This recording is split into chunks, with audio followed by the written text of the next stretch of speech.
Hi, Mark Robideau, Product Manager here with Eastwood. Today we're going to talk about something that may be magic to some, others it may just be the normal course of building a motor. But it's porting a cylinder head. You've already upgraded exhaust, carburetor, maybe even a cam. And now what you want to do is get the most efficiency you can and the better flowing heads. This is a traditional small block Chevy here. This happens to be an aluminum one. And your exhaust ports here and your intake are pretty much just sand cast as is. What we want to show you for less than $30 is how you can port these heads and polish them. And what we have here is a cutaway of the same cast iron small block Chevy. And what we're going to do is eliminate the flash that's on here and the rough cast and smooth the airflow. What this will do is it'll increase CFM, but it'll also give the air a little bit more linear path coming down in there. What you have in front of you here is the Eastwood cylinder head porting kit. Comes with an assortment of 80 grit abrasive rolls. You have your straight roll here, which gets you into the floor and the ceiling and the sides of the port a lot easier. And then you have your tapered. This will get you into some of the tighter areas in the radius. Also what we include are 2 4-inch mandrels and 2 6-inch mandrels. What we want to do is take the mystery out of porting. It's really not that difficult. And the benefits are far rewarding and measurable. Even a very simple porting job can give you anywhere from 2 to 11 CFM increase. First thing you want to do, start with, this is a big block Chevy that we have here. This is the intake side. Take your intake gasket, simply use a couple bolts here to just temporarily hold it in place. And what we're going to do is scribe the gasket area itself. So what we have on here is we have a scribe line of areas of the metal that we want to remove. And one thing you want to do when you're porting is remember, don't remove too much metal. What you want to do is simply smooth the casting area itself, bring the metal, the opening out here to your gaskets, and then stay about a ½ inch back from the valve seat. What you want to do is start off with what's included in the kit is the 6-inch roll here. And I have on the tapered 80 grit. Now what you can do to speed stuff, especially on cast iron heads, is we have carbide burrs. You can purchase carbide burrs in a 3-inch length and a 6-inch length. What these will do is just speed up the time. Simply start working around the port itself. You don't want to focus just in one order or one area there, because what you're going to start doing is you're going to start really misshaping the port itself. So continue around, continue to go deeper, deeper inside of the port. Now again, you can't do a lot of damage if all you're doing is smoothing the metal and not trying to reshape and remove a lot. But where you do want to watch, I'll simply flip this pig over. The valve seats themselves, you want to stay back a ½ inch. Now what a lot of guys will do is get into the bowl area here and start blending, which is fine, you can do that. One thing you have to remember is any minute material you're removing here is actually lowering your compression ratio.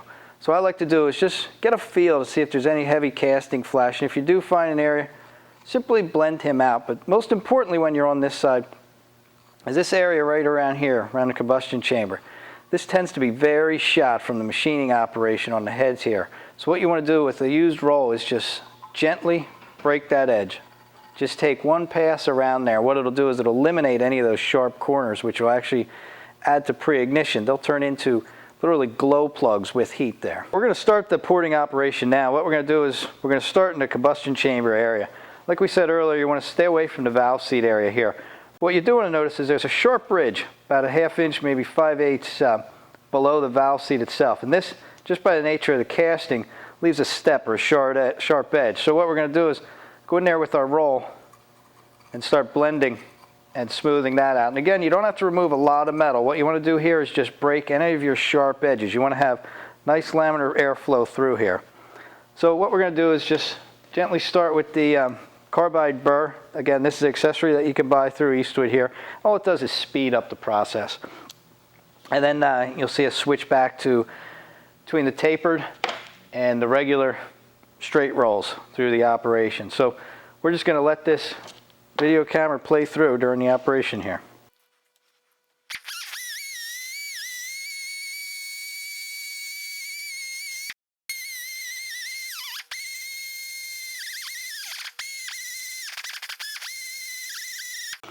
Stop, check your work frequently. Again, you're looking for continuous blending and not so much just heavy metal removal. What we're doing here is just going in with the 6-inch mandrel on here and a tapered roll, going into the bottom, or what's called the floor, also the sides, and then the roof. And what we're doing is going in there and smoothing everything out, removing any of the marks that we created with the burr and any of the casting flash. What I like to do is continue to go around as much as you can in a circular pattern, circular and spiral in there. What it does is it keeps you from grinding into one area, misshaping, but also and whether it's factual or not, it just tends to, especially on the intake here, give you the belief that as the air's coming in, it is giving a swirling effect.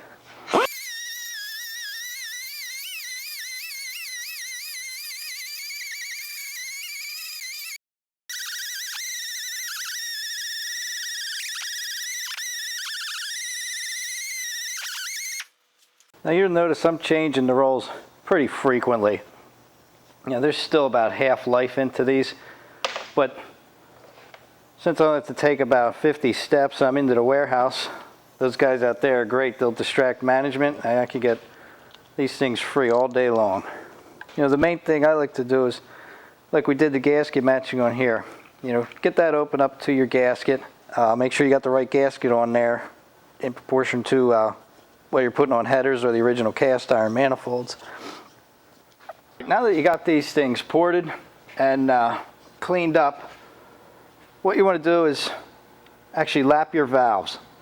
And what this does is this seats the valve face to the valve seat itself. There's lapping compound, which you can see I have on my finger and the valve itself. Slide your valve in. And the nice thing to do is just take a Sharpie at this point, and you can mark the valve itself to the cylinder. This is the valve lapping tool. This is what you guys are probably familiar with. These are a dime a dozen at auto parts stores. But it's suction cup on the valve, and then you continually do this. And what you're doing, the valve lapping compound itself is an abrasive, and what it's doing is it's removing a minute amount of metal.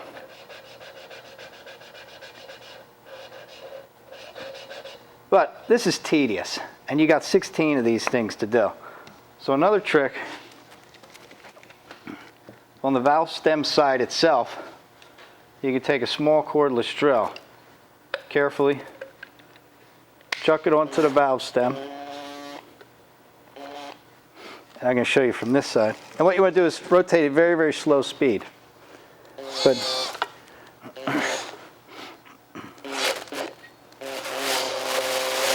very slowly.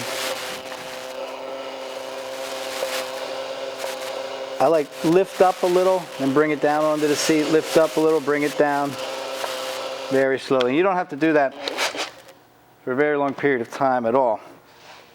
And also another note is put oil on the valve stem itself so you're not wearing your guide. Remove the valve, wipe off your lapping compound, and if you have a good valve to valve seat, what you'll see is a band right around the middle of the valve seat area itself, or face area itself. All right, now that you did all those valves, now the thing to do, since you got the heads off, let's go ahead. You got them flowing nice, why don't you make them look nice? This is our new high temp ceramic engine paint. We sell this in quarts. It's set up right out of the can. It can be sprayed through a spray gun, or it brushes very nice also. This is just a 1-inch foam brush. It wouldn't take very long to come here, do this entire head very easily. Then once you have it looking good, you got your flow working. Top it off with the Power Max ignition distributor. What this is for the HEI. This is our high volt guy, 50,000 volt coil. What it'll do is give you better throttle response and more power to go along with the porting job you just did.